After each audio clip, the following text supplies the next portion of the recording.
আজ 10 বছর পর বাড়ি ফিরছি।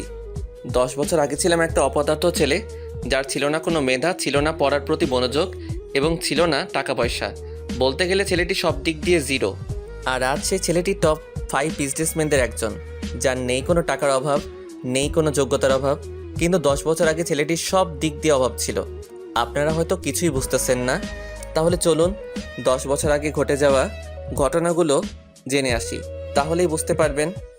10 বছর আগে সকালে ঘুমাচ্ছি, এমন সময় চেঁচামেচির শব্দে ঘুমটা ভেঙে যায়। তারপর চোখ কসলাতে কসলাতে ঘুম থেকে উঠে দেখি মা আর বাবার কথা কাটাকাটি হচ্ছে। তোমার নবাবজাদা ছেলে কোথায়? এখনো ঘুম থেকে উঠিনি। কি বলছো? এখনো ঘুম থেকে ওঠে নাই মানে? কাল বন্ধুদের সাথে আড্ডা দিতে দিতে রাত করে বাসায় আসছে, তাই এত বেলা পর্যন্ত ঘুমাচ্ছে।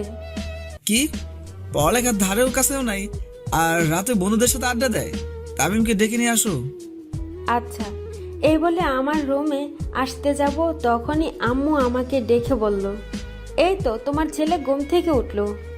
ওই কাল রাতে কোথায় ছিলি? বন্ধুদের সাথে আড্ডা দিতে দিতে রাত হয়ে গেছে। কি আজকের পর থেকে সন্ধ্যার আগে বাসায় চলে আসবি। যদি না আসতে পারিস তোকে এই বাড়ি ছেড়ে চলে যেতে হবে। কাল রাতে কার বাড়িতে ডিল ছুড়ছিলি কেন? আজ থেকে যেন তোর নামে কোনো অভিযোগ না আসে। যদি আসে তাহলে বাড়ি থেকে চলে যেতে হবে। ওকে, আর কোনোদিন করব না। যদি এবার পরীক্ষা ফেল করিস তাহলে তোকে বিলে চাষ করতে হবে আমার সাথে। আপনাদের তো পরিচয়টা দেওয়া হয়নি। আমি তামিম, বাড়ির একমাত্র সন্তান, আর বাবা কৃষক, আর আমি ইন্টার ফাইনাল ইয়ারে পড়ি। এখন এতটুকুই, বাকিটুকু গল্পে জেনে নেবেন। আম্মু নাস্তা দাও, কলেজে যেতে হবে। তখন আব্বু বলল, কলেজে গিয়ে কি করবি? পড়ালেখা তো কিছুই করতে পারিস না। আব্বু আমাকে আরেকটা সুযোগ দেন। ঠিক আছে দিলাম, তবে শর্ত আছে একটা। আমি হ্যাঁ বোতক মাথা নাড়লাম। টেবিলে নাস্তা দিছি, খেয়ে কলেজে যা, আর কোনো ঝামেলা করিস না বাবা। আম্মু তুমি কোনো চিন্তা করিও না, আজ থেকে আর কারোর সাথে ঝামেলা করব না। তারপর নাস্তা করে কলেজে চলে এলাম। তারপর কলেজে ঢুকতেই কে যেন কলার টান মারলো। আমি পিছনে ফিরেই ঠাস করে কষে একটা মেরে দিলাম। সাথে সাথেই তোর সাহস কি করে হয় আমাকে থাপ্পড় মারার? আমি এতক্ষণ খেয়াল করিনি যে কে আমার কলার টানলো। আমি তো অবাক, কারণ আমার কলার একটা মেয়ে টেনে ধরেছে। কিন্তু মেয়েটা আমার কলার কেন ধরলো? আপনি আমার কলার ধরলেন, তাই আমি রাগ কন্ট্রোল করতে না পেরে থাপ্পড় মারছি। আপনার পরিচয় আমার না জানলেও চলবে। মেয়েটা দেখতে খুব সুন্দর কিন্তু রাগী। এই বলে সোজা ক্লাসরুমে চলে গেলাম। তারপর কিছুক্ষণ পর বন্ধুরাও আসলো। আর অন্যদিকে ওই খ্যাত ছেলেটির কি সাহস তোর মুখের ওপর কথা বলে, আর তুই ওকে কিছুই বললি না? কি রবণী, তুই ওই খ্যাত ছেলেটাকে ছেড়ে দিলি কেন? আমি এত সহজে ওই খ্যাতটারে ছেড়ে দেবো ভাবছিস? তোর কি কোনো প্ল্যান আছে? প্ল্যান আছে, আর সেটা ছুটি হলেই দেখতে পারবি। এখন ক্লাসে যাই। তারপর তারা ক্লাসে চলে আসলো। তখন রাফি আমার বন্ধু বলল, কিরে তোর আজ কি হলো? তোকে বউতে ধরা নেই তো? আমি তো ঠিক আছি, আর তোদের কেন মনে হলো আমাকে ভূতে ধরেছে? তখন রিয়াদ বলল, আসলে তুই তো কোনোদিন কলেজে আসিস না, তাই বলছি। আর কলেজে আসলেও তো তুই ক্লাস করিস না, তাই বললাম। হঠাৎ তাদের সাথে কথা বলতে বলতে দরজার দিকে তাকাতেই একটা মেয়েকে দেখে আমি অবাক। কারণ দরজা দিয়ে যেই মেয়েটি আসছে সেই আর কেউ নয়, সে হচ্ছে কিছুক্ষণ আগে যার সাথে ঝগড়া করছিলাম সেই মেয়েটা। তারপর আমি আমার বন্ধুদের জিজ্ঞাসা করলাম, দোস্ত, এই মেয়েটা কি আমাদের ক্লাসেই পড়ে? কেন? না, একটু আগে মেয়েটাকে থাপ্পড় মারছিলাম তাই। কি তুই জানিস ওকে? আমার জানার দরকার নেই, আগে বলো এই মেয়েটার নাম কি? অবনী, আর এই কলেজের সভাপতির মেয়ে। কি? এখন আমার কি হবে? আমি তো অবনীকে থাপ্পড় মারছি। এটা যদি তার আব্বুকে বলে দেয় তাহলে তো আমার কলেজ আর পড়া হবে না, সাথে বাড়ি থেকে চলে যেতে হবে।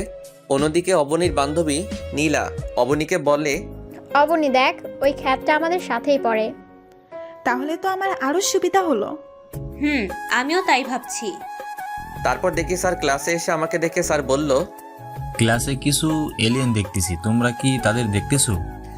আমাকে উদ্দেশ্য করে বলল, কারণ এর আগে কলেজে আসলেও ক্লাস করিনি, তাই ক্লাসে দেখে স্যার অবাক হয়ে গেল। আর আমি স্যারকে বললাম, স্যার এখানে তো কোনো এলিয়েন নাই। তোমাকে দেখে তো এলিয়েনই মনে হচ্ছে। আর এতদিন পর কি জন্য ক্লাস করতে আসছো? 1 মাস পরই তো তোমার পরীক্ষা, একেবারে পরীক্ষা দিতে আসলেই তো হয়। আসলে স্যার আজ থেকে ভালো হয়ে গেছি আর নিয়মিত ক্লাস করব। আমার কথা শুনে সবাই অবাক হয়ে গেল। তার থেকে আরও বেশি অবাক হলো স্যার, আর আমার বন্ধুরাও অবাক হয়ে গেল, কারণ তারা ভাবতে পারেনি যে আমি আজ থেকে ক্লাস করব। তখন স্যার বলল, ক্লাস করলে ভালো। তারপর স্যার আরও কিছুক্ষণ ক্লাস করিয়ে চলে গেল। তারপর সব ক্লাস করে যখনই বন্ধুদের নিয়ে গেট দিয়ে বাহির হব, তখনই কে যেন খ্যাত খ্যাত করে আমাকে ডাকতেছে। ওই খ্যাত, আমি পিছনে ফিরে দেখে অবনী আমায় ডাকতেছে। আমাকে বলতেছেন, এখানে তুই ছাড়া আর কে আছে? আচ্ছা আসতেছি। এই বলে আমার বন্ধুরা সহ আমি অবনীর কাছে গেলাম। ওই তোরা যা। আমরা কেন যাব? যেতে বলছি, যাবি নাকি অন্য ব্যবস্থা করব? আচ্ছা যাচ্ছি যাচ্ছি। তারপর ওরা চলে যাওয়ার পর, ওই তোর নাম কি? তামিম। আর কি জন্য ডাকছেন ওইটা বলেন। কেন, তোকে কি কাজ ছাড়া ডাকা যায় না নাকি? তা নই, কিন্তু কেন ডাকলেন তা তো বলেন। তখন নীলা বলল, অবনী দেখ, ওই খ্যাত ছেলেটা তোর মুখে মুখে কথা বলতেছে আর তুই তার সহ্য করতেছিস। তখন অবনী বলল, ওই খ্যাত, তোর সাহস কি করে হয় আমার মুখে মুখে কথা বলা? এই বলে ঠাস। আপনারা ভাবছেন থাপ্পড়টা আমার গালে লাগছে? আপনারা ঠিকই ভাবছেন, থাপ্পড়টা আমার গালে লাগছে। আর ওর থাপ্পড়ের আওয়াজ শুনে যারা কলেজে ছিল সবাই আমার দিকে তাকিয়ে আছে, আর আমি গালে হাত দিয়ে দাঁড়িয়ে আছি। আমাকে মারলেন কেন? আবার আমার মুখে মুখে কথা বলতেছিস? সরি আপু। ঠাস, আবার থাপ্পড় মারলো। এই বড়লোক মেয়েগুলো গরিবদের ভাবেটা কি? আমরা গরিব বলে কি আমাদের কোনো প্রাণ নেই? আমাদের কি কোনো ফিলিংস নেই? আমরাও তো মানুষ। আপনি আবার আমায় মারলেন কেন? আজ থেকে আমায় ম্যাডাম বলে ডাকবি। কি বলে ডাকবি? ম্যাডাম বলে। এই তো, গুড বয়। আর শোন, কাল সকালে তাড়াতাড়ি আসবি। Okay madam. তারপর অবনীর কাছ থেকে বিদায় নিয়ে সোজা বাসায় চলে আসলাম। তারপর ফ্রেশ হয়ে আম্মুকে বললাম, আম্মু খুব খিদে পেয়েছে, খাবার দাও। আচ্ছা তুই টেবিলে বস, আমি খাবার দিচ্ছি। তারপর খাবার খেয়ে রুমে গিয়ে শুয়ে গেলাম। আর কলেজে ঘটে যাওয়া ঘটনাগুলো ভাবতেই কখন যে ঘুমিয়ে গেলাম নিজেও জানি না। অন্যদিকে অবনী কলেজ থেকে বাড়ি ফিরে আর গান গেয়ে গিয়ে সিঁড়ি থেকে উঠতে যাবে, ঠিক তখনই শিমুল চৌধুরী, আজ আমার মেয়েকে এত সুন্দর লাগছে কেন? আমি একটা ছেলেকে ভালোবেসে ফেলেছি। তা কে সেই ছেলেটা, যে ছেলেটা আমার এই মেয়ের মন কেড়ে নিয়েছে? ছেলেটার নাম তামিম, কিন্তু তার স্ট্যাটাস আমাদের মতো অত হাই লেভেলের না। ও, তা ছেলেটাকে কি বলেছিস তুই অনেক পছন্দ করিস বা ভালোবাসিস? না মা, আচ্ছা এসব এখন থাক না। এসব এখন খুব জোরে খিদে পেয়েছে। তুমি খাবার রেডি করো, আমি ফ্রেশ হয়ে আসতেছি। নীলা, আচ্ছা যা মা। দোস্ত তুই কোথায়, আজ আসবি না? আমি তো ঘুম যাচ্ছি। কি? আচ্ছা তুই রফিক আঙ্কেলের চায়ের দোকানে চলে আয়। কেন বলো তো, কোনো সমস্যা হয়েছে নাকি? আরে না, আজ আড্ডা দিবি না? আমি তো আড্ডা দেওয়ার জন্য কল দিচ্ছি। সরি দোস্ত, আজ থেকে আমি আর আড্ডা দিব না। আচ্ছা তামিম, তুই কি আমাদের সেই বন্ধু তামিম নাকি অন্য কেউ? কেন বলতো? না মানে ভূতের মুখে রাম রাম শুনছি তাই বলতেছি। এখানে রাম রামের কি হয়েছে? আমরা তো অনেক আড্ডা দিয়ে অনেক সময় নষ্ট করছি, আর সামনে পরীক্ষা, তাই ভাবলাম ভালোভাবে প্রস্তুতি নিতে হবে। আচ্ছা ঠিক আছে দোস্ত। তারপর বাইরে চলে আসলাম। তারপর মাগরিবের নামাজ পড়ে বাড়িতে চলে আসলাম আর বই নিয়ে পড়তে বসলাম। তারপর 10টার দিকে আম্মু খাবার জন্য ডাক দিল। তারপর ডিনার করে ঘুমিয়ে গেলাম। তারপর সকালবেলা ঘুম থেকে উঠে ফ্রেশ হয়ে নাস্তা করে কলেজে যাই। আর কলেজে গিয়েই তো আমি অবাক, কারণ অবনী আজ শাড়ি পরে আসছে। মনে হচ্ছে আসমান থেকে পরি নেমে এসেছে। ছি, আমি এসব কি ভাবতেছি? ও কোথায় আর আমি কোথায়? ওরা বড়লোক আর আমরা গরিব, ওদের সাথে আমাদের মানায় না। তারপর এইসব ভাবতে ভাবতে ক্লাসে চলে আসলাম। নীলা, আজ এই খ্যাতটা আসেনি নাকি? জানি না রে। আচ্ছা চল, ক্লাসের সময় হয়ে গেছে, ক্লাসে যাই। চল। কি রে অবনী, কাকে খুঁজছিস? আর ওই খ্যাতটা আসে নাই না কি আজ? তারপর হঠাৎ অবনীর আমার দিকে চোখ পড়তেই, দেখ নীলা, ওই খ্যাতটা কলেজে আসলো অথচ আমার সাথে দেখা করেনি। এর একটা বিহিত করতে হবে। আজ ওর একটা বিহিত করতেই হবে। ক্লাস ছুটি হোক, তারপর দেখাচ্ছি। আমি ক্লাসে এসে বন্ধুদের পাশে বসে গেলাম। তখন রাফি বলল, কিরে দোস্ত, কি অবস্থা? এই তো ভালো, তোদের কি অবস্থা? আমরাও ভালো দোস্ত। তারপর স্যার ক্লাসে চলে আসলো। তারপর স্যার কিছু নোট লিখে দিলেন আর বললেন, আচ্ছা কাল তোমাদের এই বিষয়ের উপর ক্লাস টেস্ট নেওয়া হবে, তাই সবাই ভালোভাবে প্রস্তুতি নাও। তারপর স্যার আরও কিছুক্ষণ ক্লাস করে চলে গেলেন। তারপর একে একে সব ক্লাস করে চলে আসতে যাব, তখন দেখি অবনী গেটের ওইখানে দাঁড়িয়ে আছে। আমি অবনীকে না দেখার ভান করে চলে যেতে যাব, তখনই ওই ক্যাট, তোকে সকালে আমার সাথে দেখা করতে বলেছিলাম না? সরি, আসলে ভুলে গেছিলাম। কাল সকালে আসার পর আমার সাথে দেখা করে তারপর ক্লাস করতে যাবি। আচ্ছা এখন তুই যেতে পারিস। আচ্ছা যাচ্ছি। এই বলে বন্ধুদেরকে নিয়ে চলে আসলাম। মাঝপথে রিয়াদ বলল, আচ্ছা দোস্ত, ওই অবনী তোর পিছনে এইভাবে লেগে আছে কেন? তখন রাফি বলল, ওই দিন অবনীকে তামিম থাপ্পড় মারলো না, মনে হয় ওইটা বদলা নেওয়ার প্ল্যান করতেছে। এই রে, এরা কিভাবে জানলো আমি অবনীকে থাপ্পড় মারছি?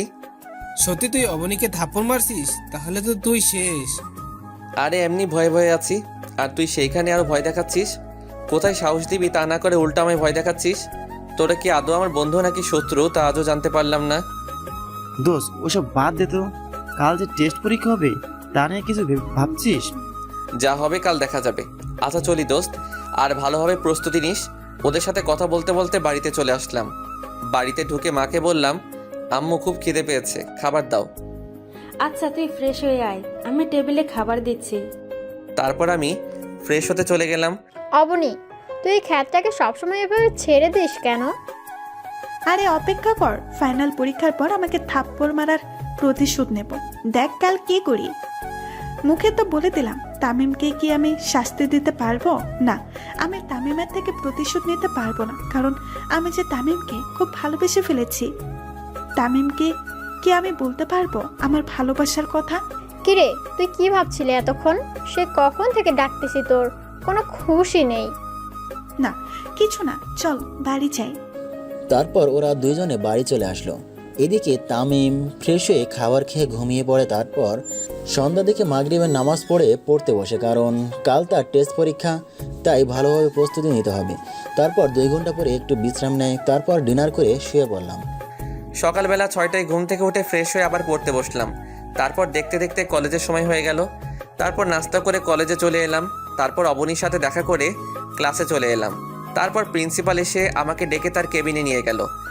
এরপর স্যার যা বললো তা শুনে তো আমার নিচ থেকে মাটি সরে গেল। তারপর কলেজে এসে সোজা অবনীর কাছে চলে গেলাম। কিরে, আজ তুই নিচেই চলে আসলি? যাক, ভালোই হলো। বলেন ম্যাডাম, কেন ডেকেছেন? কেন ডেকেছি তার জন্য কি তোকে কৈফিয়ত দিতে হবে নাকি? এই বলে ঠাস করে 2 গালে 2টা থাপ্পড় মারলো। থাপ্পড়টা এত জোরে লাগলো যে আমার ঠোঁট থেকে রক্ত বের হচ্ছে আর খুব জ্বলছে। তবু সহ্য করে থাকলাম, কারণ এখন কিছু বললে হিতে বিপরীত হতে হবে, তার চেয়ে চুপ করে থাকি। যা তো এখান থেকে। তারপর আমি সোজা ক্লাসরুমে চলে আসলাম, আর আমি পকেট থেকে রুমালটা বের করে রক্ত মুছে আবার ঢুকিয়ে রাখলাম। তারপর আমার বন্ধুরা চলে এলো। তারপর বন্ধুদের সাথে একটু কথা বললাম। অন্যদিকে অবনী ভাবতেছে, না, তামিমকে এভাবে মারাটা ঠিক হয়নি। ধুর, এখন কি তামিমকে ভালোবাসার কথা বললে তো আমাকে মেনে নিবে না। তামিম তো আমাকে মেনে নিবে না, কারণ আজ আমি যা অন্যায় করলাম তার জন্য তামিম আমাকে ক্ষমা নাও করতে পারে। এখন কি করি? তখন অবনীর বান্ধবী রিমি বলল, কিরে অবনী, কি ভাবছিস? চল ক্লাসে যাই। চল। তারপর অবনী আর তার বান্ধবীরা চলে আসলো। এদিকে রাফি তামিমকে বলল, কিরে দোস্ত, তোর ঠোঁট কাটলো কি করে? আরে তেমন কিছু না দোস্ত, সামান্য ব্যথা পেয়েছি, ঠিক হয়ে যাবে। আচ্ছা। রাফির সাথে কথা বলতেছি, তখন স্যার ক্লাসে চলে আসলো। স্যার ক্লাসে ঢোকার সাথে সাথে প্রিন্সিপালও ক্লাসে ঢুকলো আর বলল, তোমাদের মধ্যে তামিমকে? জি স্যার, আমি। তুমি আমার কেবিনে এসো। আচ্ছা স্যার। তারপর আমি প্রিন্সিপালের কেবিনে গেলাম। সেখানে গিয়ে দেখি কলেজের সভাপতিও আছে, সাথে আমার আব্বুও। তারপর সভাপতি তারেক চৌধুরী মানে অবনীর আব্বু বলল, তুমি সেই তামিম যে প্রতিদিন আমার মেয়েকে বিরক্ত করো? ঠিক বুঝলাম না স্যার। তামিম, তোমাকে এই কলেজে টিসি দেওয়া হলো। যা শুনে আমার নিচ থেকে মাটি সরে গেল। মনে হচ্ছে আমার বুকে কেউ ছুরি ঢুকিয়ে দিয়েছে। কোনো কথা মুখে আসছে না, তবু অনেক কষ্টে আমি বললাম, আমি কি জানতে পারি আমার কোন অপরাধে আমাকে এই কলেজ থেকে টিসি দেওয়া হলো? তুমি স্যারের মেয়েকে প্রতিদিন বিরক্ত করার অপরাধে তোমাকে টিসি দেওয়া হলো। ও বুঝছি। বাবা চলো। কোথায় যাবি? কেন, বাড়ি যাব, কারণ এই কলেজে আর আমার জায়গা নাই।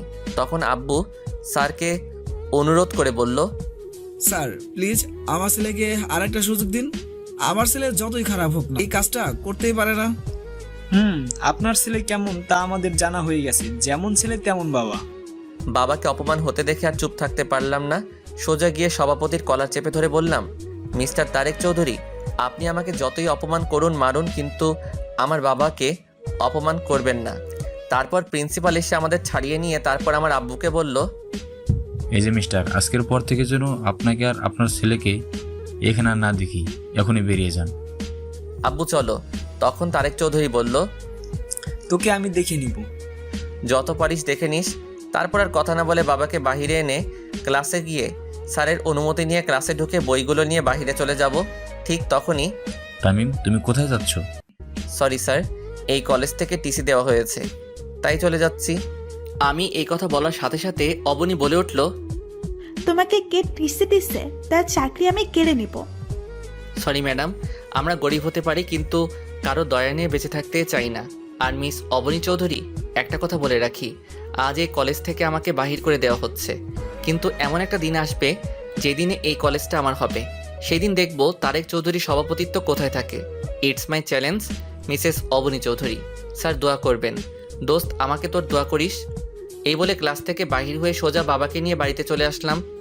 কিন্তু এতেই কি তামিমের বিপদ শেষ, নাকি সামনে আরও বড় বিপদের সম্মুখীন হবে? তামিম কি আদৌ জানে যে আরও বড় বিপদের সম্মুখীন হতে হবে? অন্যদিকে অবনীকে নীলা বলল, দোস্ত, ওই খ্যাত এগুলো কি বলে গেল? আমি কিছুই বুঝতেছি না, তামিমকে কে টিসি দিছে? কিন্তু প্রিন্সিপাল স্যার ছাড়া আর কে করবে? আজ ওই প্রিন্সিপালের চাকরি আমি নিয়ে ফেলবো। তার সাহস হয় কি করে আমার কলেজাকে কলেজ থেকে টিসি দেওয়ায়? তুই কি তামিম মানে ওই খ্যাতকে ভালোবাসিস? ওই একদম খ্যাত বলবি না। আর তামিমকে আমি খুব ভালোবাসি। তামিমকে ছাড়া আমি বাঁচবো না। তুই ভেবে বলছিস তো? এখানে এত ভাবার কি আছে? আমি আমার তামিমকে আবার ফিরে পেতে চাই, তার জন্য আমি সবকিছু করতে রাজি। তারপর নীলা যা বলল সেটা শোনার জন্য হয়তো অবনী প্রস্তুত ছিল না। সরি অবনী, আজ আমার জন্য তামিমকে টিসি দিয়েছে। মানে কি বলতে চাইছিস তুই? আসলে আমি আঙ্কেলকে বলেছি যে তামিম তোকে বিরক্ত করে, তাই আঙ্কেল কলেজে এসে তামিমকে টিসি দিছে। তখন অবনী ভাবল, কি এখন আমি কি করব? আমি কি আবার তামিমকে হারিয়ে ফেলবো?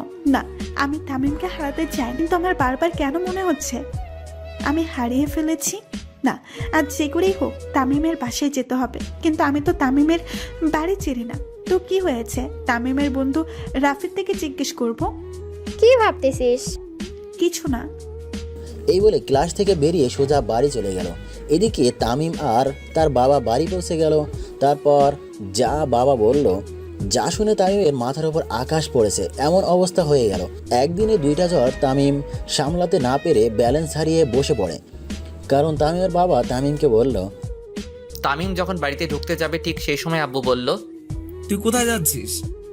কেন আমার রুমে? তুই আর এবারে কেউ না। কি বলছো এসব? আব্বু তুমিও বিশ্বাস করো আমি ওই মেয়েটাকে বিরক্ত করছি। তখন আম্মু বলল, কি হয়েছে রে বাবা? তারপর আব্বু কলেজে ঘটে যাওয়া সব ঘটনাগুলো বলল। তারপর আম্মু সোজা এসে আমার গালে থাপ্পড় মেরে বলল, ছি, তোকে আমার ছেলে বলতেও লজ্জা করছি। বেরিয়ে যা আমার বাড়ি থেকে। আম্মু শেষ পর্যন্ত আর বলতে না দিয়ে, আজ থেকে তোকে আমরা ত্যায্যপুত্র করলাম। তুই এই বাড়ি কেউ না, বেরিয়ে যা আমার বাড়ি থেকে। আর কোনোদিন যেন আমার মুখের সামনে না দেখি। এইসব কথা শুনে মনে হচ্ছে কেউ আমাকে লাঠি দিয়ে আমার মাথায় বাড়ি মারছে। আর মনে হচ্ছে যেন আকাশটা আমার মাথার উপর পড়ে গেছে। কিন্তু একসাথে দুইটা ঝড় কিভাবে সামলাবো? দুইটা ঝড় একসাথে সামলাতে না পেরে আমি ব্যালেন্স হারিয়ে বসে পড়লাম। কিছুক্ষণ পর বললাম, আর কোনোদিন এই বাড়িতে আসবো না, চলে যাচ্ছি। ভালো থেকো বাবা মা। অন্যদিকে অবনী নীলা তামিমের বাড়িতে গেল তামিমের খোঁজে। কিন্তু অবনী আদৌ জানে না যে সে তামিমকে হারিয়ে ফেলতে চলেছে। কিন্তু অবনী হাসি মুখিয়ে তামিমের বাড়িতে ঢুকলে তামিমের আম্মু বলল, তোমরা কারা মামনি? আমি অপনি। আন্টি তামিম আছে? তামিম তো অনেক আগে এ বাড়ি ছেড়ে চলে গেছে। কি? তামিম কোথায় গেছে? আন্টি আমি যে তামিমকে খুব ভালোবাসি। কিন্তু ও তো কোনোদিন বলেনি যে ও কাউকে পছন্দ করে। আমার ভুলের জন্য তামিমের আজ এই অবস্থা। কি ভুল করেছো মামনি? আমার জন্যই তো তামিমকে টিসি দিছে। তুমি যা করলে তার কোনো ক্ষমা নাই। তোমার জন্য আমার নির্দোষ ছেলেটা কষ্ট পাচ্ছে। বেরিয়ে যাও আমার বাড়ি থেকে। আন্টি। আর কিছু বলতে পারলো না, কারণ তামিমের আম্মু দরজা বন্ধ করে দিয়ে চলে যায়। অবনী চিন্তা করে, আজ আমার জন্য তামিমের এই অবস্থা। তামিম এখন কোথায় আছে, কি করছে? আচ্ছা, রেল স্টেশনে গিয়ে দেখি সেখানে তামিম আছে নাকি, থাকলেও তো থাকতে পারে। তারপর অবনী রেল স্টেশনের দিকে ছুটে যায়, কিন্তু কপাল খারাপ, সেখানেও তামিম নেই। এদিকে তামিম তার সব সার্টিফিকেট আর মোবাইল আর কিছু জামানো টাকা ছিল, সব কিছু নিয়ে বেরিয়ে পড়লো অজানা রাস্তার পাড়ি দিতে। আর বলল, জানি না কোথায় এই রাস্তার সমাপ্তি হবে, জানি না এখন কোথায় থাকবো। তারপর এইসব ভাবতে ভাবতে হাঁটতেছি। তারপর রেল স্টেশনে গিয়ে ট্রেনের জন্য অপেক্ষা করলাম। অবশেষে অপেক্ষার সমাপ্তি ঘটে। স্টেশনে ঢাকাগামী ট্রেনটাতে উঠে পড়লাম। তারপর ট্রেনটা নিজের মতো করে চলতে লাগলো, আর আমি বাহিরের দৃশ্য উপভোগ করতে লাগলাম। আর কিছুক্ষণ আগে ঘটে যাওয়া ঘটনাগুলো ভাবতেছি, কি থেকে কি হয়ে গেল। এটা তো হওয়ার ছিল না, কিন্তু যা হওয়ার তা তো হবেই, কারণ এটাই যে নিয়তির খেলা। নিয়তির খেলা হিসেবে আমাকে তো মেনে নিতেই হবে। এসব ভাবতেই নিজের অজান্তেই চোখে দিয়ে পানি চলে এলো। দেখতে দেখতে সন্ধ্যা হয়ে গেল। 8টার দিকে ট্রেনটা স্টেশনে থামলো। আমি স্টেশনে নেমে মোবাইল থেকে সিমটা খুলে ফেললাম আর নতুন সিম ঢুকিয়ে নিলাম। তারপর একটা দোকানে ঢুকে রাতের খাবারটা খেয়ে নিলাম। তারপর খাবার খেয়ে আবার আনমনে ফুটপাত দিয়ে হাঁটতেছি। রাতের অন্ধকারে জ্যোৎস্না চাঁদের আলোয় যেন রাস্তাটা যেন সৌন্দর্যের শোভা পেল। এইভাবে হাঁটতে হাঁটতে কিছু দূর গিয়ে মোবাইলটা হাতে নিয়ে দেখি 12টা বাজে, আর মোবাইলে দেখি 6% চার্জ আছে। তারপর আশেপাশে চেয়ে দেখি পুরো রাস্তা ফাঁকা, শুধু আমি একা রাস্তায় হাঁটতেছি আর জ্যোৎস্না রাতের সৌন্দর্য উপভোগ করতেছি। কিন্তু এই সৌন্দর্য যে এখন আর আমার ভালো লাগে না, কারণ আমি আমার প্রিয় দুইটা জিনিস যে হারিয়ে ফেললাম। কিন্তু কি করব, এইসব নিয়ে চিন্তা করে লাভ নেই। এখন আমার ক্যারিয়ার নিয়ে ভাবতেছি। হঠাৎ দেখি কয়েকজন ছেলে একটা লোকের সাথে ধস্তাধস্তি করতেছে। আমি বাধা দিতেই ওরা আমার পেটে ছুরি ঢুকিয়ে দিয়েই পালিয়ে যায়। এরপর আর কিছু মনে নেই। তারপর যখন চোখ খুললাম তখন দেখি যেই মানুষটাকে বাঁচাতে গিয়ে আমি আঘাত পেয়েছি, সেই লোকটি আর একটা মেয়ে আমার পাশে বসে আছে। হয়তো তার মেয়ে হবে। লোকটি আমার চোখ খুলতে দেখে বলল, তোমার এখন কেমন লাগছে? ভালো, কিন্তু একটু ব্যথা করছে। আস্তে আস্তে ঠিক হয়ে যাবে। আচ্ছা, তোমার নাম কি? তামিম। আর আপনি কে আঙ্কেল? আমি আরিফ চৌধুরী, চৌধুরী গ্রুপ অফ ইন্ডাস্ট্রিজের মালিক। আর ইনিকে? তখন মেয়েটি বলল, আমি মাইশা চৌধুরী। আচ্ছা, তোমার বাবা মার নম্বরটা দাও। আর তুমি কোথায় থাকো? আমার তো কেউ নাই আঙ্কেল, আর আমি ঢাকায় কাল রাতে আসছি। কে বলেছে তোমার কেউ নেই? আজ থেকে তুমি আমাদের সাথেই থাকবে। না আঙ্কেল, আপনারা আমার জন্য অনেক করছেন। আপনাদের এই ঋণ আমি কোনোদিন শোধ করতে পারবো না। কিসের ঋণ? বাবার কাছে ছেলের ঋণ থাকে না। আজ থেকে তুমি আমাদের সাথেই থাকবে। না আঙ্কেল, এই আমাকে আর বলতে না দিয়ে আঙ্কেল বললেন, তোমাদের সাথে থাকবে, ব্যাস। আমি আর কোনো কথা শুনতে চাই না। কিন্তু তখন মাইশা বলল, কোনো কিন্তু নয়, তুমি আমাদের সাথে থাকবে, ব্যাস। ওনাদের জোরাজোরিতে আমি ওনাদের সাথে যেতে রাজি হলাম। তারপর আঙ্কেল ডাক্তারের কাছে গিয়ে বললেন, ডাক্তার, আমরা কি তামিমকে বাসায় নিয়ে যেতে পারবো? পারবেন, তবে ওনাকে কিছুদিন রেস্ট নিতে হবে। আচ্ছা, ঠিক আছে ডাক্তার। তখন মাইশা আমাকে বলল, আচ্ছা, আপনার এখন কেমন লাগছে? আমার একটা হাত ধরে, অনেকটাই ভালো। হাত ছাড়িয়ে নিলেন কেন? চুপ করে আছি। কি হলো, চুপ করে আছেন কেন? তখন হঠাৎ আঙ্কেল ঢুকলেন, আর মাইশা আঙ্কেলকে দেখে মাইশা বললেন, আব্বু, তামিমকে আমরা কবে বাসায় নিয়ে যেতে পারবো? আজই নিয়ে যেতে পারবো। সত্যি বাবা, আজই নিয়ে যেতে পারবো? সত্যি। কিন্তু বুঝলাম না এই মেয়েটার এত খুশি লাগছে কেন। এই মেয়েটার হাবভাব আমার ভালো ঠেকছে না। এসব ভাবছি তখনই আঙ্কেল বললেন, তাই তুমি রেডি হয়ে নাও। আমি পকেটে হাত দিয়ে দেখি মোবাইলটা নেই। তাই আমি আঙ্কেলকে বললাম, আঙ্কেল একটা কথা বলবো? বলো, অনুমতি নেওয়ার প্রয়োজন নেই। আমার মোবাইলটা। আর বলতে না দিয়ে, এই নাও। আমি মোবাইলটা হাতে নিতেই অবাক হয়ে যাই, কারণ 100% চার্জ আছে। তাতে দেখে আমার মোবাইলের ওয়ালপেপারে মাইশার পিক, কিন্তু ওর পিক আমার মোবাইলে। ওর পিক দিল কেন? আমি মাইশার দিকে তাকাতেই দেখি মাইশা চুপি চুপি হাসতেছে, কিন্তু আমার মাথায় কিছুই ঢুকতেছে না। এই মেয়ের মতলবটা কি? আমি আর কিছু না ভেবে আঙ্কেলকে বললাম, আঙ্কেল আমি রেডি। বলে উঠতেই পেটের ব্যথায় পড়ে যেতেই মাইশা আমাকে ধরে ফেললো। তখন আঙ্কেল বলল, মাইশা, ওকে নিয়ে গাড়িতে অপেক্ষা কর, আমি বিল মিটে আসছি। ওকে আব্বু। তারপর মাইশা আমাকে ধরে নিচে নেমে এলেন আর গাড়িতে বসালেন। কিছুক্ষণ পর আঙ্কেল চলে এলো। আঙ্কেল গাড়িতে উঠে ড্রাইভারকে বললেন, ড্রাইভার গাড়ি চালাও। ড্রাইভার গাড়ি স্টার্ট দিয়ে আপন মনে চালাতে লাগলেন। কিছু তো যাওয়ার পর গাড়ি একটা বাড়ির সামনে থামলো আর মাইশা আমাকে ধরে বাড়ির ভিতর নিয়ে গেল। তারপর একটা রুমে নিয়ে গিয়ে বসালো। তারপর মাইশা বাহিরে চলে গেল আর আমি খাটে বসে এদিক ওদিক চোখ বোলাতে লাগলাম। রুমটা খুব সুন্দর করে গোছানো আর চারিদিকে মাইশার ছবি লাগানো। তার মানে এটা মাইশার রুম, কিন্তু মাইশা আমাকে ওর রুমে আনলো কেন? এইসব ভাবতেছি, হঠাৎ মাথা ব্যথা করছে, তাই শুয়ে পড়লাম আর বাবা মায়ের কথা ভাবতেছি। হঠাৎ খেয়াল করলাম চোখ থেকে পানি ঝরছে। বাবা মায়ের কথা ভাবতে ভাবতে কখন যে ঘুমিয়ে পড়লাম নিজেও জানি না। তারপর যখন ঘুম থেকে উঠলাম তখন অনুভব করলাম কেউ আমার মাথায় হাত বুলিয়ে দিচ্ছে। আমি চোখ খুলতেই দেখি মাইশা আমার মাথায় হাত বুলিয়ে দিচ্ছে। আমি চোখ খুলতে দেখে মাইশা হাত সরিয়ে বলল, ও ঘুম থেকে উঠেছেন, যান গিয়ে ফ্রেশ হয়ে আসেন। কিছু খেতে হবে, না হলে ওষুধ খাবেন কিভাবে? আমি অসহায় দৃষ্টিতে তাকিয়ে আছি, কারণ আমি হাঁটতে চাইলে পড়ে যাব, কারণ আমার পেটে ব্যথা হবে। আমার তাকিয়ে থাকা দেখে মাইশা বলল, আপনি তো ভালোভাবে হাঁটতেও পারবেন না। তারপর মাইশা আমাকে ধরে ওয়াশরুমে নিয়ে গেলেন। আমাকে ফ্রেশ করে এনে আমাকে বিছানায় বসালেন। তারপর আবার মাইশা রুমের বাইরে চলে গেলেন। কিছুক্ষণ পর কিছু খাবার এনে আমার পাশে বসলো। মাইশা খাবারগুলো বেড়ে আমাকে খাইয়ে দিতে চাইলেন। আমি বাধা দিতে চাইলে আমার বাধা না মেনে আমাকে খাইয়ে দিতে লাগলেন। খাওয়া শেষে ওষুধ খাওয়াই দিয়ে আবার চলে গেলেন। এভাবে কিছুদিন পার হয়ে গেল। এখন আমি অনেকটাই সুস্থ। এই কয়দিনে মাইশা আমার অনেক কেয়ার করেছে। অন্যদিকে অবনী তামিমের দেখা না পেয়ে দরজা বন্ধ করে কান্না করতে থাকে আর বলতে থাকে, তামিম, তুমি কোথায় হারিয়ে গেলে? পাওয়ার আগে তোমাকে হারিয়ে ফেললাম। জানি না কোনোদিন তোমার দেখা পাবো কি না, তবু আমার দৃঢ় বিশ্বাস তুমি আবার আমার কাছে ফিরে আসবে। কিন্তু কবে ফিরে আসবে তুমি? এইসব ভাবতেছে তখনই অবনীর মা দরজায় কড়া নেড়ে বলল, মা, আর কতদিন এইভাবে থাকবি? এখন কিছু খেয়ে নে, সকাল থেকে কিছু খাসনি। মা তুমি যাও তো, আমার খিদে নেই। তা বললে তো হবে না, আজ একটু খেয়ে নে মা।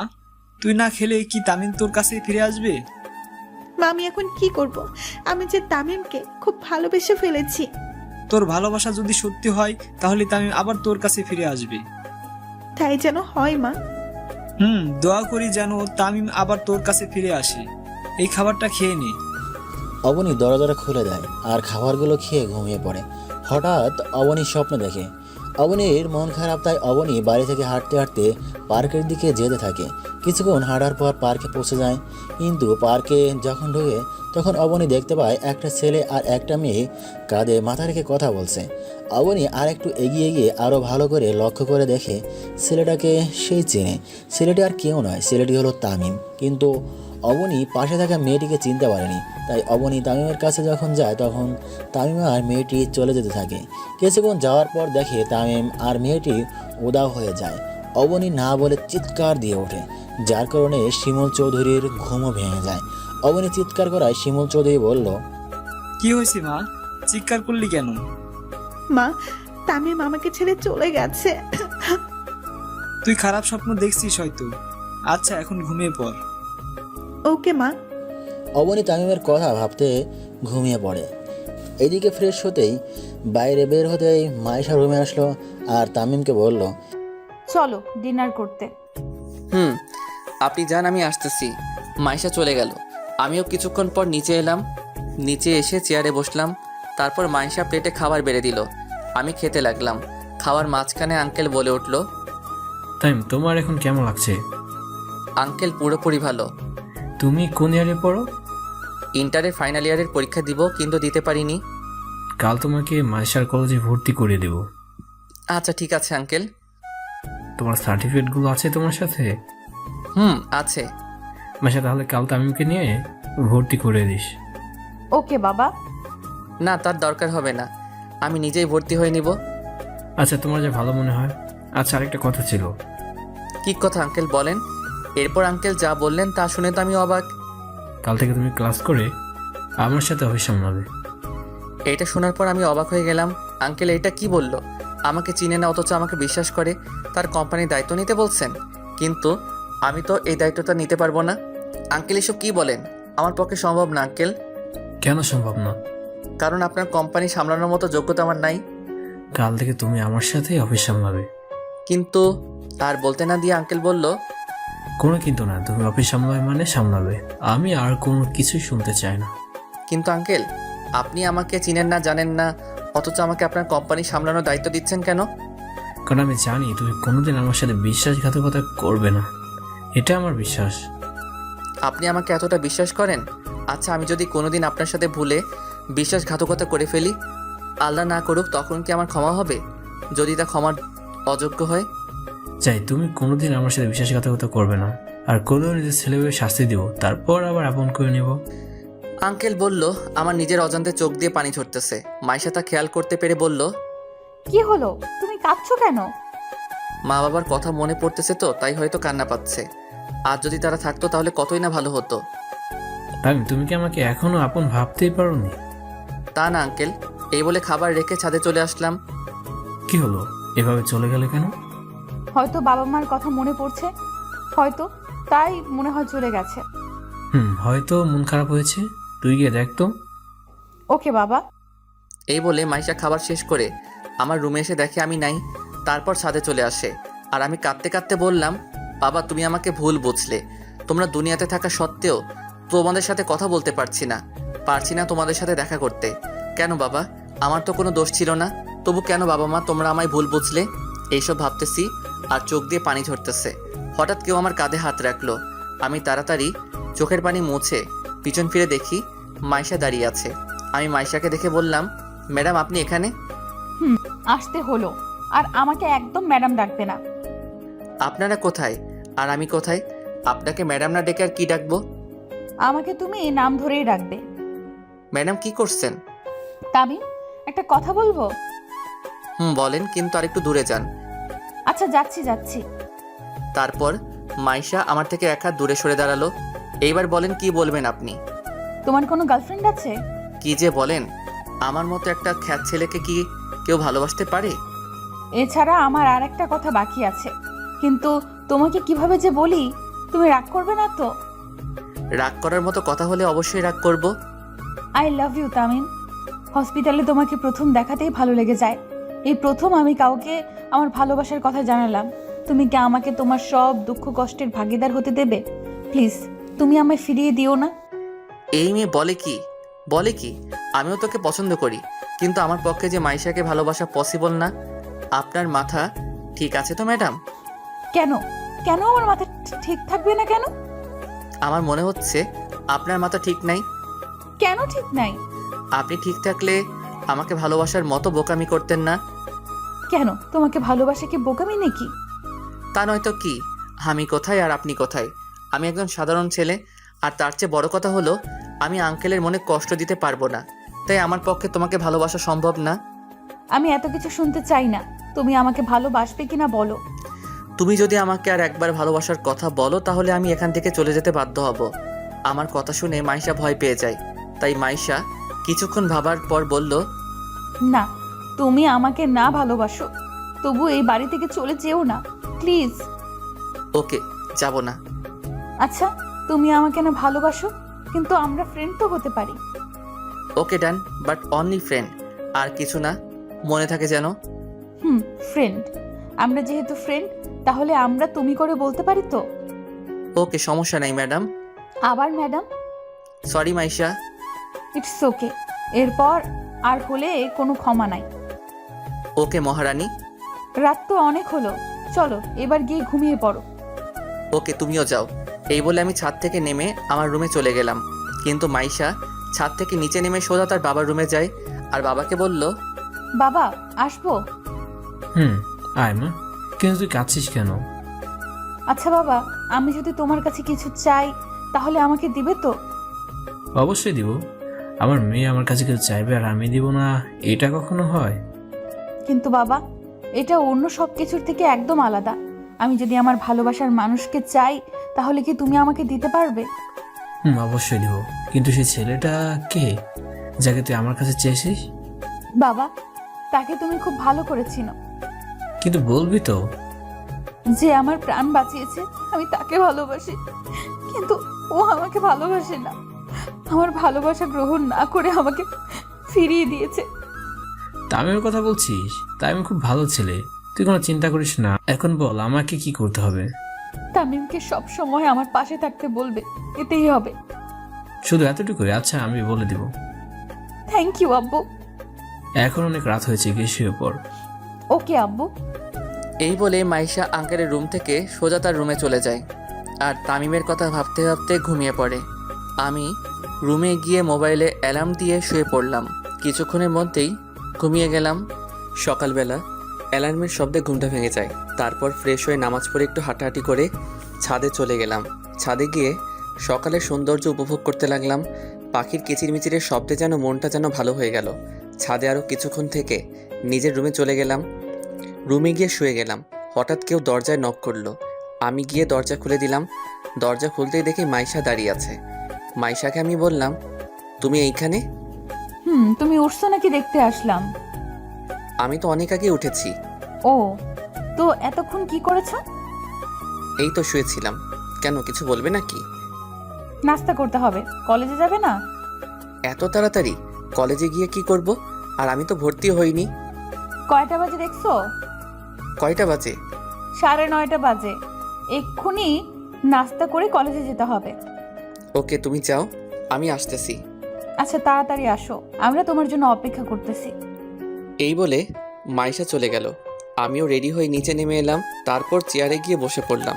নাস্তা করা শেষে আঙ্কেল বলল যে, তাই তোমাকে একটা কথা বলার ছিল। জি আঙ্কেল বলুন, এতে পারমিশন নেওয়ার কি আছে? বলছিলাম তুমি মাইশার সাথে সবসময় থাকতে পারবা?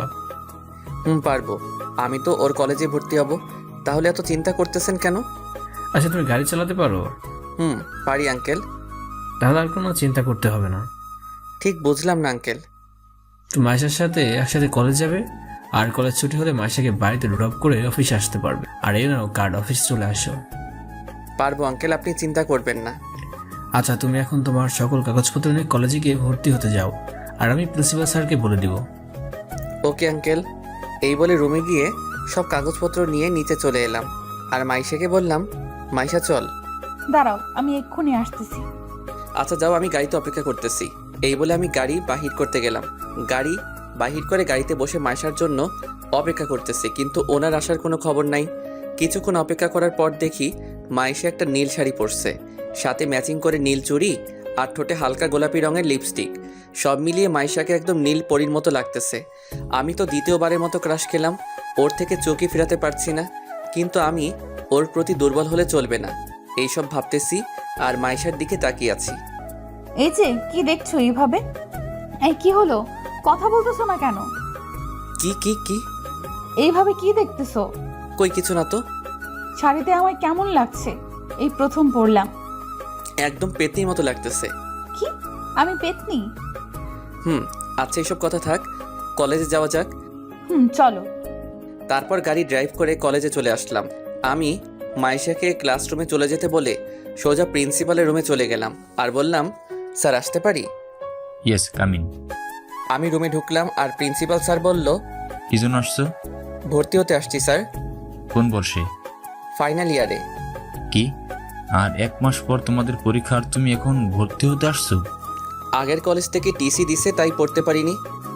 তোমার কাগজপত্রগুলো দাও। আমি কাগজগুলো স্যারকে দিলাম। স্যার কিছুক্ষণ দেখে আমাকে বললেন, তোমাকে তাহলে রফিক পাঠাইছে? জি স্যার। আচ্ছা একটা কথা বলো তো, তোমাকে আগের কলেজ থেকে কেন টিসি দিছে? স্যার, কলেজে ঘটে যাওয়া সকল ঘটনা বললাম। সভাপতির গা হাত তুলছে কেন? কারণ উনি আমার বাবার নামে গালি দিছে, তাই। যদি এই কলেজে এরকম করো তাহলে তোমার পড়ালেখা বন্ধ হয়ে যাবে। স্যার, এই ভুল দ্বিতীয়বার আর হবে না। তোমাকে কলেজে ভর্তি করাতে পারি, তবে একটা শর্ত আছে। কি শর্ত স্যার? আমি আপনার সকল শর্তে রাজি স্যার। তুমি কলেজে কোনো রকম মারামারি ঝগড়া করতে পারবে না। যে কোনো অবস্থাতে তুমি ঝগড়া করবে না। যদি করো তাহলে তোমাকে এই কলেজ থেকে টিসি দেওয়া হবে, এবং যাতে অন্য কলেজে না ভর্তি হতে পারো সেই ব্যবস্থা করা হবে। ওকে স্যার, আমার দ্বারা এই কলেজে কোনো ঝগড়া হবে না। ওকে, এখন ক্লাসে যাও আর ভালোভাবে লেখাপড়া করো। আর 1 মাস পর তোমাদের ফাইনাল পরীক্ষা। স্যার, আমি তো ফাইনাল ইয়ারের রুম চিনি না। এখান থেকে বাহির হয়ে নিচে নেমে অপর বিল্ডিংয়ের 2য় তলায় তোমাদের ক্লাসরুম। ধন্যবাদ স্যার। এই বলে প্রিন্সিপাল স্যারের রুম থেকে বাহির হয়ে সোজা ক্লাসে চলে গেলাম। ক্লাসে গিয়ে দেখি স্যার ক্লাস করাচ্ছেন। আমি স্যারকে বললাম, may I coming sir? Yes coming. তোমার নাম কি? তামিম, কলেজে নতুন আসছি। ওকে, সিটে গিয়ে বসো। আমি এদিক ওদিক তাকাতে লাগলাম, কিন্তু কোথাও জায়গা খালি নাই। আমি একটু এগোতে একটা মেয়ে আমাকে তার পাশে বসতে বলল। আমি আর কোনো উপায় না পেয়ে তার পাশে বসলাম। স্যার কিছু নোট লিখে দিছেন, সেইগুলো তুলে নিলাম। স্যার ক্লাস করিয়ে চলে গেলেন। স্যার ক্লাস করিয়ে চলে গেলে আমার পাশে থাকা মেয়েটি বলল, হাই, আমি সুমাইয়া। আপনি? জি আমি তামিম। আচ্ছা, আমরা কি ফ্রেন্ড হতে পারি? সরি না। এরই মধ্যে স্যার ক্লাসে চলে আসলো, তবু এই মেয়ের বকবকানি বন্ধ হচ্ছে না। কেন? নিজেকে কি মনে করেন একটা মেয়ে নিজ থেকে আপনাকে ফ্রেন্ড হওয়ার অফার করতেছেন বলে কি সেলিব্রিটি হয়ে গেছেন নাকি? আচ্ছা ফ্রেন্ড, এখন একটু চুপ থাকুন, স্যার ক্লাস করাচ্ছে, দেখতেছেন না নাকি? ওকে, চুপ থাকলাম।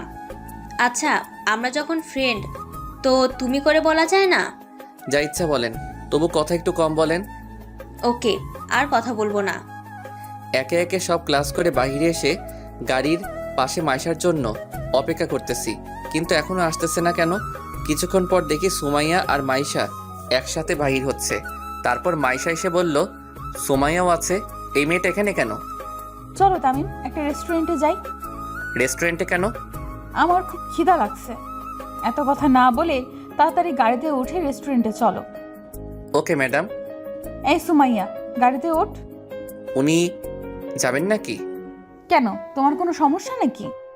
না, আমার কেন সমস্যা হবে? এই মেয়েটা তো মেয়ে না, যেন একটা রাক্ষসী, কথা শুরু করলে আর বন্ধ হয় না। কি বলছো বিড়বিড় করে? কই কিছু না তো। তাহলে গাড়ি স্টার্ট দাও আর তাড়াতাড়ি চলো। ওকে। আমি গাড়িতে উঠে গাড়ি ড্রাইভ করে সোজা একটা রেস্টুরেন্টে চলে আসলাম।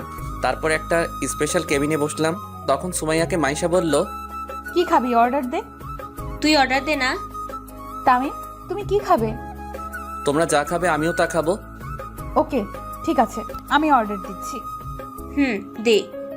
ওয়েটার, ওয়েটার, একটু এদিকে এসো। জি ম্যাম, বলুন কি খাবেন? এই খাবারগুলো নিয়ে আসো। Okay madam. ওয়েটার খাবার আনতে চলে গেল। মাইশা খাবার আনতে আনতে আমি একটু মুখটা ধুয়ে আসি। ওকে, যাও। আমি মুখ ধুতে চলে আসলাম।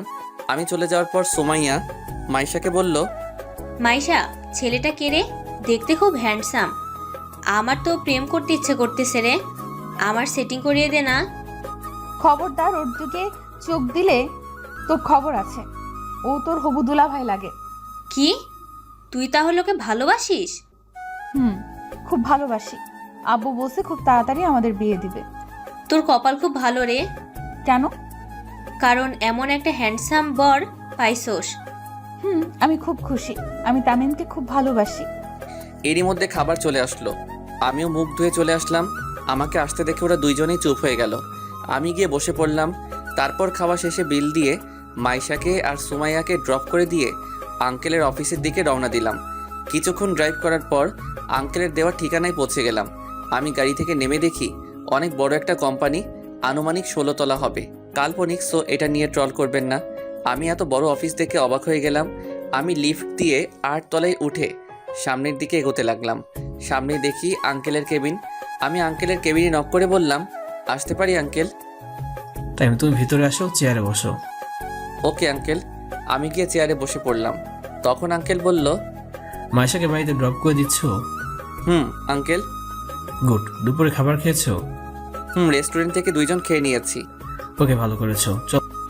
এই বলে আঙ্কেল কাকে যেন কল করলো আর বলল সব স্টাফদেরকে মিটিং রুমে যেতে। কিছুক্ষণ পর আঙ্কেল বলল, চলো মিটিং রুমে যাবো। Okay uncle. তারপর আঙ্কেল আমাকে একটা রুমের সামনে আনলো আর দরজা খুলে ভিতরে ঢুকে দেখলাম অনেক বড় একটা রুম, যার মধ্যে অফিসের সব এমপ্লয়ি উপস্থিত রয়েছে। এমপ্লয়ি প্রায় 750 জন হবে। আঙ্কেল আমাকে নিয়ে গিয়ে আঙ্কেলের পাশে একটা চেয়ারে নিয়ে গিয়ে বসালো। আঙ্কেল বলল, এমপ্লয়ীদের উদ্দেশ্যে বলল, আজ আপনাদেরকে একটা বিশেষ কথা বলার জন্য এই মিটিং এর আয়োজন করা হয়েছে। কি স্যার? আমার তো অনেক বয়স হয়েছে, তাই আমি আমার এই কোম্পানির দায়িত্ব অন্য কারোর উপর দিব, আর যাকে দেবো সে হচ্ছে। আঙ্কেলের কথা শুনে তো আমি অবাক। আঙ্কেল, এটা কি বললেন? আজ থেকে এই কোম্পানির নতুন সিইও হবে তামিম। আমি শুনে তো অবাক। আঙ্কেল, এটা কি বললেন? এই ছেলেটা আমার মেয়ের হবু বর। আঙ্কেল, আপনি ভেবে বলছেন তো? আর আমি এই কোম্পানির দায়িত্ব নিতে পারবো না। আমি ভেবে বলেছি আজ থেকে এই কোম্পানি তোমার। আঙ্কেল, একটু বাইরে আসবেন? কিছু কথা আছে।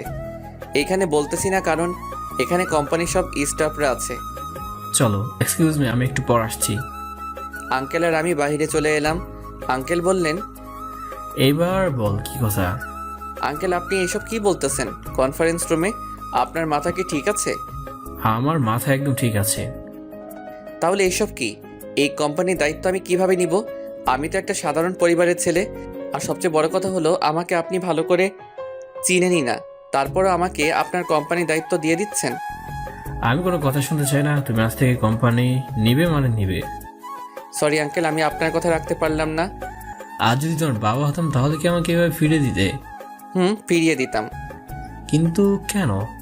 কারণ আমার এখনো পড়ালেখা কমপ্লিট হয়নি, আর আমি আমার নিজের পায়ে দাঁড়াতে চাই। আচ্ছা, লেখাপড়া শেষ হলে তাহলে তোমাকে কোম্পানির দায়িত্ব অবশ্যই নিতে হবে। এখন আপাতত ওদের সামনে বললো না কোম্পানির দায়িত্ব নিচ্ছ না। Okay uncle. আরেকটা কথা আঙ্কেল। আবার কি কথা? তাড়াতাড়ি বলো। মাইশার সাথে আমার বিয়ে মানে বুঝলাম না। মাসা তোমাকে খুব পছন্দ করে, তাই আমি ওকে কথা দিয়েছি মাসের সাথে তোমার বিয়ে দেবো। আচ্ছা, আপনার যা ভালো মনে করেন তাই করেন। চলেন, ওনারা আমাদের জন্য অপেক্ষা করতেছে। চলো। দুইজনে আবার কনফারেন্স রুমে চলে আসলাম। আঙ্কেল আবার বললেন, আচ্ছা, আজ থেকে তামিম এই কোম্পানির দায়িত্ব নেবে, আর যতদিন পড়াশোনা শেষ হবে না ততদিন পর্যন্ত আমিই থাকবো। আর আপনাদের একটা সুখবর দেওয়া আছে, আগামী মাসের 26 তারিখে তামিম আর মাইশার এঙ্গেজমেন্ট। সো সবাইকে অগ্রিম দাওয়াত দিলাম। পার্থ, তুমি তামিমকে অফিসে সবকিছু বুঝিয়ে দাও, বাকিরা সবাই নিজ নিজ কাজ করেন।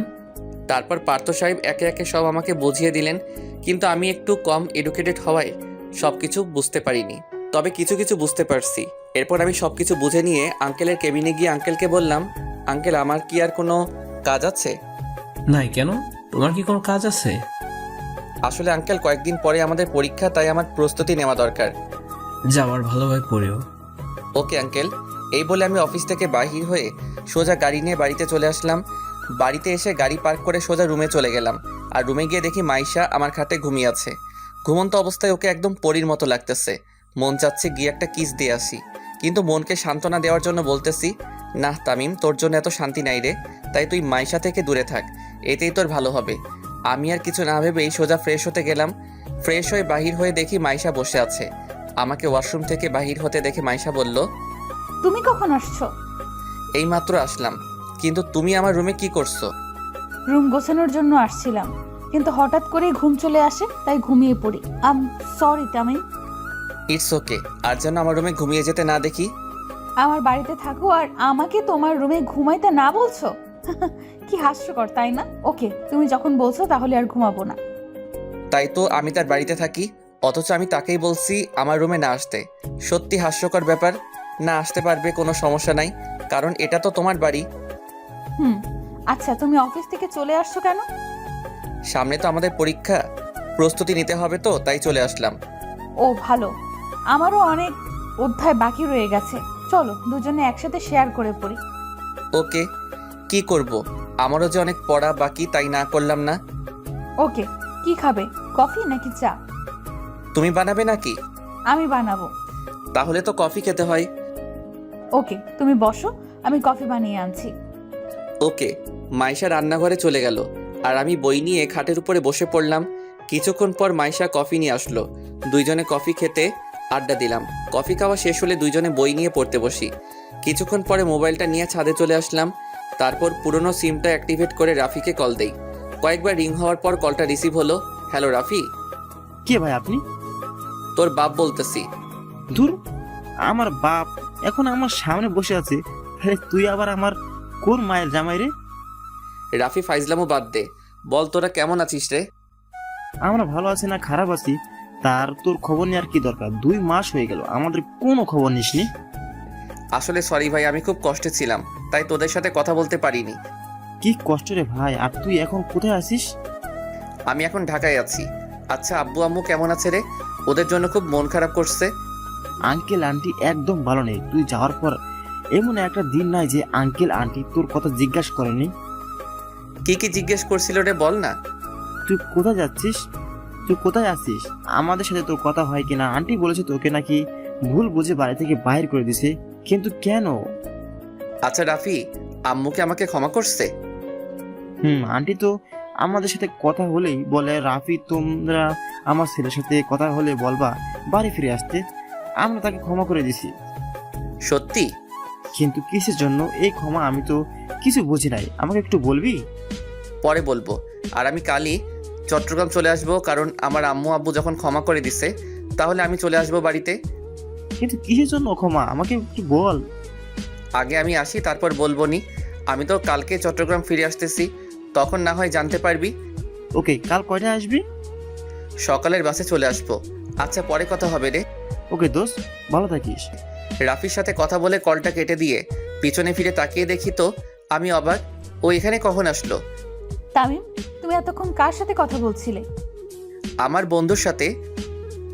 কিন্তু তুমি তো বলেছিলে তোমার বাবা মা নেই, তাহলে আব্বু আম্মু ক্ষমা এইসব কি? কিছুই বুঝতেছি না। আর তুমি কাল কোথায় যেন যাবে বলেছিলে? সবকিছু যখন জেনেই গেছেন তাহলে সত্যিটা বলেই ফেলি। কি সত্যি বলো? তারপর কলেজে ঘটে যাওয়া সকল ঘটনা মাইশাকে বললাম। আর কাল সকালে নাস্তা করে আমি আবার গ্রামের বাড়ি ফিরে যাব। কাল কেন? একবারে পরীক্ষা দিয়ে যাও, কারণ পরীক্ষার তো আর বেশি দিন নাই। তাই ওকে, পরীক্ষা দিয়েই যাব, কারণ পরীক্ষা দিতে না পারলে পরবর্তীতে আবার একই ক্লাসে ভর্তি হওয়া অনেক লজ্জার ব্যাপার, তাই না করিনি।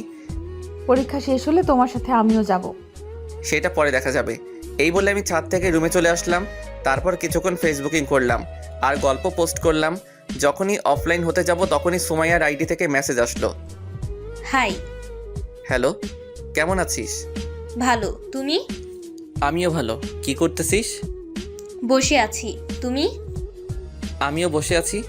আচ্ছা তামিম, একটা প্রশ্ন করব। কর। তুমি কোন ইয়ারে পড়ো? ফাইনাল ইয়ারে। তুই? সত্যি তুমি ফাইনাল ইয়ারে? আমি ফাইনাল ইয়ারে। কোন কলেজে পড়ো? ঢাকা কলেজে। তামিম, তোমার একটা পিক দাও তো। কেন? তোমাকে চেনা চেনা লাগতেছে তাই। কেন বলতো? পিক দিবা কিনা বলো। ওকে ওয়েট, একটু পর আমার একটা ছবি দিলাম। ছবি দেওয়ার সাথে সাথে সুমাইয়া বলল, তামিম, তুমি আমাকে কোনোদিন দেখছো? না তো, কেন? আজকে মাইশার সাথে আমিই ছিলাম। কি তুই? হুম। আরও কিছুক্ষণ কথা বলে অফলাইন হয়ে গেলাম। এইভাবে কেটে গেল কয়েকটা দিন। আর 2 দিন পর আমাদের পরীক্ষা, তাই ভালোভাবে প্রস্তুতি নিতে হবে। তাই আর কোনো সময় নষ্ট না করে সব সময় বই নিয়ে ব্যস্ত থাকি। পরীক্ষার দিন। তামিম, তাড়াতাড়ি রেডি হও। ওকে দাঁড়াও, আমি আসতেছি। এরপর রেডি হয়ে কলেজে চলে গেলাম। ওয়ার্নিং বেল দিয়ে দিল, তাই পরীক্ষার হলে ঢুকে পড়লাম। স্যার প্রশ্ন দিয়ে গেল, কিন্তু প্রশ্ন এত সহজ যে 2 ঘন্টার জায়গায় 50 মিনিটে শেষ করে ফেলছি। এইভাবে একে একে সব পরীক্ষা দিয়ে ফেলছি। সব পরীক্ষা মোটামুটি ভালো হয়েছে। আজ পরীক্ষা শেষ দিন, শেষ পরীক্ষাটাও দিয়ে ফেললাম। এখন আমাকে চট্টগ্রাম ফিরতে হবে, তা আঙ্কেলকে বলা দরকার। তাই পরীক্ষা দিয়ে সোজা মাইশাকে নিয়ে বাড়ি চলে আসলাম রাতে। আঙ্কেল, একটা কথা বলার ছিল। বলো। সকালে চট্টগ্রাম যাবে আর কি, ওকে, কোনো সমস্যা নেই। আপনি জানলেন কি করে? মাইশা বলেছে আর বাড়ি যাবা। ঠিক আছে, তবে আসার সময় রিয়ানদেরও নিয়ে আসবা। এখনো বিয়ে হয়নি, তার মধ্যে আমার আব্বু আম্মুকে বিয়ান বানিয়ে ফেলছে। ওনারা কি আসবে? কেন আসবে না? দরকার হলে আমি কল করে বলবো। Okay uncle. এই বলে ডিনার করে রুমে চলে গেলাম আর মা বাবার সাথে কথা ভাবতে লাগলাম। বাবা মা, আবার তোমাদেরকে দেখতে পাবো। তোমরা কেমন আছো? তোমাদেরকে দেখতে আমার খুব ইচ্ছে করছে। এই সব ভাবতে ভাবতে কখন যে ঘুমিয়ে গেলাম নিজেও জানি না। সকালবেলা দরজায় নাড়ার আওয়াজে ঘুমটার 12টা বেজে গেল। আমি উঠে দরজা খুলতেই দেখি মাইশা কফি নিয়ে দাঁড়িয়ে আছে। দরজা খুললেই কফিটা রেখে চলে যায়। আমি সোজা ওয়াশরুমে গিয়ে ফ্রেশ হয়ে এসে নিচে চলে এলাম। তারপর নাস্তা করে রুমে চলে আসলাম। ব্যাগ গুছিয়ে আবার নিচে নেমে এলাম আর আঙ্কেলকে বললাম, আঙ্কেল, যদি কোনো দোষ করে থাকি তো ক্ষমা করবেন। কি যে বলো না তুমি। এ নাও। এইটা কিসের চাবি? তোমার নতুন গাড়ি। এইসবের কি দরকার ছিল আঙ্কেল? আচ্ছা, এসব কথা এখন থাক, তোমার দেরি হয়ে যাচ্ছে। আঙ্কেল আসি। মাইশা আসি। যদি বেঁচে থাকি তো তাহলে আবার আসবো আঙ্কেল। এই বলে গাড়ি নিয়ে গেট দিয়ে বের হয়ে যখনই মেইন রোডে উঠতে যাব ঠিক তখনই ট্রাকের সাথে আমার গাড়ির অ্যাক্সিডেন্ট হয়ে যায়। কি ভাবছেন গল্প শেষ হয়ে গেল? তাহলে ভুল ভাবছেন, কারণ গল্পের সিজন 2 আসতে চলেছে। সো সবাই সিজন 2 এর জন্য অপেক্ষা করুন আর আমাদের চ্যানেলটি সাবস্ক্রাইব করে রাখুন। ধন্যবাদ। আমি গাড়ি থেকে ছিটকে দূরে পড়ে যাই আর একটা পিলারের সাথে বাড়ি খাই। তারপর আর কিছু মনে নেই। আফটার 5 মান্থস, 5 মাস পর ডক্টর, তামিম এখন কেমন আছে? উনি এখন অনেকটাই বিপদমুক্ত। তামিম এতদিন কোথায় ছিলেন? আজ হঠাৎ তার সেন্স ফিরে আসে, তাই ওনাকে ঘুমের ওষুধ দিয়ে হালকা ট্রিটমেন্ট করি। এই বলে মাইশা তামিমকে দেখতে তামিমের কেবিনে যায়। মাইশা দেখে তামিম শুয়ে আছে। মাইশা ডাক্তারকে বলল, ডক্টর, তামিমের কখন জ্ঞান ফিরবে? 1 ঘন্টা পরে তামিমের জ্ঞান ফিরবে, তার চেয়ে বেশিও লাগতে পারে। কিন্তু তামিমের জ্ঞান ফেরার পর ওনাকে কোনো প্রশ্ন করবেন না, কারণ এতে পেশেন্টের ক্ষতি হতে পারে। ওকে ডাক্তার। আপনি তাহলে এখানে বসেন। ডাক্তার চলে গেল আর মাইশা তামিমের মাথায় হাত বুলিয়ে দিচ্ছে আর তামিমের দিকে তাকিয়ে আছে আর বলতেছে, তামিম, তুমি কি জানো না আমি তোমাকে কতটা ভালোবাসি? জানো তোমার যদি কিছু হয়ে যায় তাহলে আমি কি নিয়ে বাঁচবো? তামিম, তোমাকে যে খুব বেশি ভালোবেসে ফেলেছি, তোমাকে ছাড়া যে আমি এক মুহূর্তও থাকতে পারি না। এইভাবে কিছুক্ষণ থাকার পর মাইশার চোখে ঘুম আসছে। তাই মাইশা ঘড়ির দিকে তাকিয়ে দেখে বিকেল 3টা বাজে। মাইশা তামিমের হাতের উপর মাথা দিয়ে শুয়ে পড়ে। হঠাৎ কারো হাত নড়াচড়ার কারণে মাইশার ঘুম ভেঙে যায়। মাইশা চোখ খুলে দেখে তামিমের হুঁশ ফিরেছে আর তামিম বলতেছে, আমি এখন কোথায়? আমাকে তুমি বলে কেন ডাকতেছেন? তোমার নাম তামিম, তাই তোমাকে তামিম বলে ডাকতেছি। আমাকে তামিম বলে কেন ডাকতেছেন? আমার নাম তামিম, কিন্তু আপনাকে তো আমি চিনি না। আপনি কে আর আমি বা কে? মাইশা তামিমের এই ব্যবহার মেনে নিতে না পেরে ডাক্তারকে ডাক দিল। Doctor, doctor. ডাক্তার তামিমের কেবিনে ছুটে আসে। কি হয়েছে ম্যাম? তামিম আমাকে চিনতে পারছে না কেন? নিশ্চুপ। কি হলো ডাক্তার, কিছু বলছেন না কেন? যেটা ভেবেছিলাম সেটাই হয়েছে। কি ডক্টর, তামিমের কি হয়েছে? আসলে মাথায় খুব আঘাত লাগায় ওনার স্মৃতি হারিয়ে গেছে। ডাক্তারের কথা শুনে ইতি চমকে যায়। আসলে ওই দিন যখন অ্যাক্সিডেন্ট করি তখন ট্রাকের ধাক্কায় আমি গাড়ি থেকে বাহিরে পড়ে একটা পিলারের সাথে আমার মাথায় আঘাত লাগে। এরপর অ্যাক্সিডেন্টের কিছু সময় পর যখন মাইশা তাদের বাড়ির বাগানে যেতে লাগলো তখন দেখতে পেল তাদের বাড়ির সামনে কিছু লোক জড়ো হয়ে আছে। তাই মাইশা ওইখানে গিয়ে দেখে তামিমের অ্যাক্সিডেন্ট হয়েছে। আমার অ্যাক্সিডেন্ট হয়েছে দেখে মাইশা তার আব্বুকে তাড়াতাড়ি ডাকতে যায়। আঙ্কেল মাইশাকে হাঁপাতে দেখে বলল, কি রে মা, তুই এভাবে হাঁপাচ্ছিস কেন? বাবা, তামিমের অ্যাক্সিডেন্ট হয়েছে। কি বলছিস? চল চলুন 5 মাস আগে হয়ে যাওয়া ঘটনা শুনে আসি। এই বলে আঙ্কেল আর মাইশা অ্যাক্সিডেন্ট প্লেস চলে আসে আর তামিমকে গাড়িতে তুলে হসপিটালে নিয়ে যায়।